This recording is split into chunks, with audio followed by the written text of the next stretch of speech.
On the 12th of October 1988, in the city of Nantes in France, Emmanuelle Pichon would be born. She was born into a family of academics, so throughout her childhood, she ended up following in the family's footsteps, and she almost didn't have a choice since the city of Nantes encouraged children to excel at maths, science, technology, and so on. She participated in sponsored computer programming competitions, which led her to joining the Army Cadets at just 16 years of age. And pretty much with a snap of a finger, her talent was recognized, especially in robotics. She was quickly encouraged by her superiors to study engineering while continuing her career in the military with the GIGN. Even though she was young, she showed exemplary promise as a support specialist. At just 20 years old, she was the youngest member to ever be accepted into the GIGN. Since the beginning, her focus has always been on adaptable technology that helps soldiers in the field. While there's much praise for her technological advancements, her tactical prowess and ability to problem solve quickly and efficiently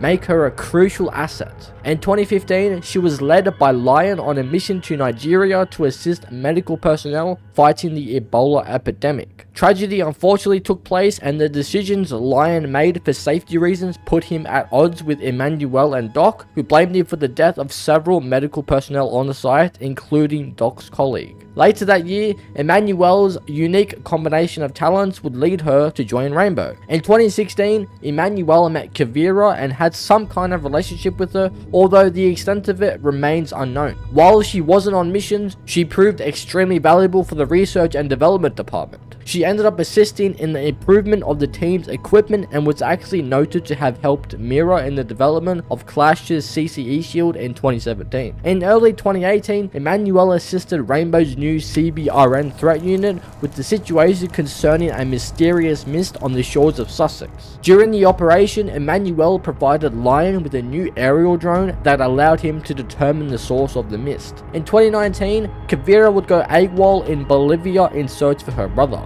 Emmanuelle and Valkyrie later collaborated with Ghost Recon on Operation Archangel in order to retrieve Kavira, which proved to be a great success. In June of 2020, Emmanuelle and Rook were in Paris, France, when two large fires emerged downtown. The GIGN deployed the pair and several other officers to keep order from the chaos caused by the fire. Having faced a similar situation during training under the program, Emmanuelle and Rook suspected the fires had been started in order to distract from a major bank heist across the city. They tracked and confronted the robbers, who then started shooting at them. Rook was shot in the head, but his helmet saved him. The pair then pursued the robbers across Paris in a high-speed motorcycle chase, where they eventually caught them. In 2022, Emmanuelle was placed on Rainbow's new humanitarian squad, Wolfguard, under the leadership of Doc. Later on, Emmanuelle and Montaigne traveled to Belgium to recruit Sens into Rainbow. Weeks later, Emmanuelle and Doc acted as control for Operation Vector Glare.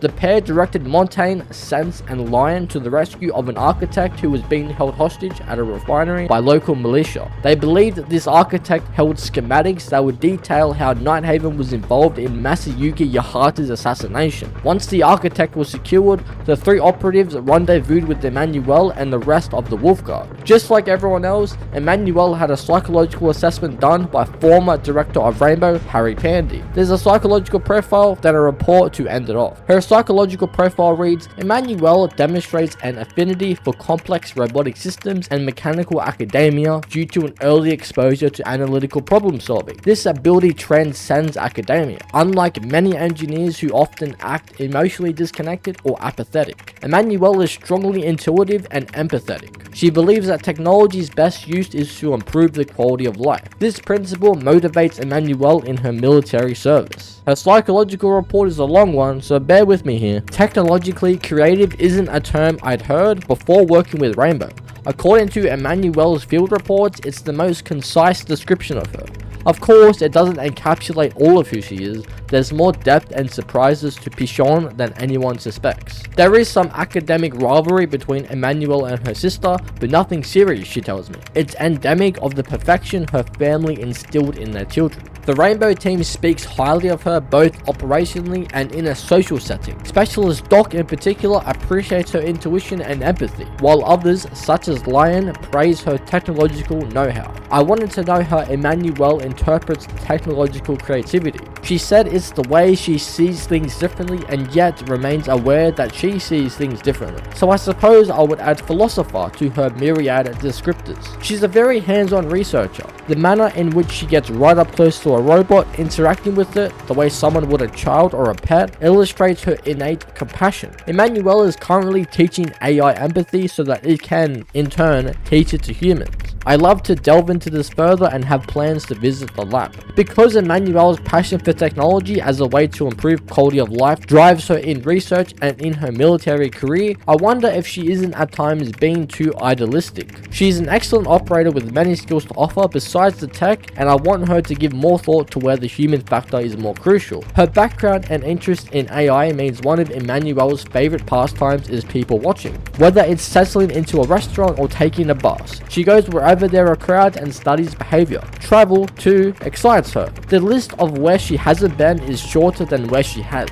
Like everyone else, Emmanuel has a unique device, which is the RSD Model 1 shock drone. It can scout locations like a normal drone, but it delivers an electric shock via probes that can incapacitate electrical devices and be used as a distraction towards hostiles. The drone can in fact hold multiple shots. The drone was also developed from Scale Technologies, which is a lab in the Ghost Recon universe, and the first official deployment of the drone was during a hostage situation in Paris. A mentally unstable suspect barricaded himself in a convenience store along with a bunch of other hostages. GIGN was deployed and looked to resolve the situation without violence. Emmanuel was on site and was actually able to get the drone close enough to where she could deliver a slight shock to the suspect, forcing him to drop his weapon, which then led to him getting arrested. The incident was resolved with no one dying. Emmanuel's shock drone was evaluated by Mirror, and Emmanuel gave her thoughts on it. Let me start by saying how much I appreciate that both Harry Pandy and Mirror, Director of Research and Development, have implemented this evaluation and review of all equipment. I've attached a detailed schematic of the current RSD Model 1 device. Being able to run the current shock drone through controlled tests provided me with much needed additional data. With Mirror's permission, I've scheduled further lab time to try some rough prototype ideas. I'd like permission to add my name to the schedule for the evaluation of Mozie's device known as PEST. Because it's such a powerful counter, I'm interested in participating in the tests.